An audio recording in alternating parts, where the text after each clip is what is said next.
Hi అండి. ఇప్పుడు రొయ్యల ఫ్రై చేద్దాము.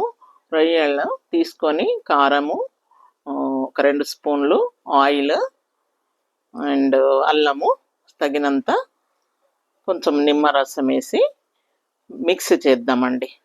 ఇప్పుడు నూనె పోసేసి కడాయిలో ఉల్లిగడ్డలు వేసేద్దాము.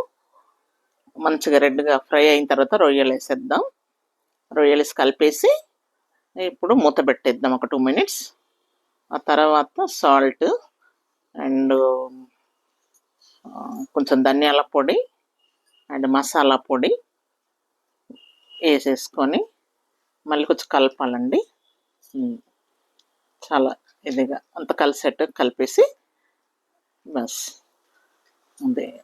ఇప్పుడు డ్రై ఫ్రూట్స్ పౌడరు అండ్ కొత్తిమీర వేసి పెట్టేసేసి సిమ్లో ఒక 1 మినిట్ నుంచి స్టవ్ను ఇది చేసేసుకుంటే అయిపోతుంది. చాలా బాగుంటుందండి. రొయ్యల ఫ్రై సూపర్గా ఉంటుంది. మీరు కూడా చేయండి, తిని రుచి చెప్పండి కామెంట్స్లో. అండ్ లైక్ చేయండి, సబ్స్క్రైబ్ చేయండి.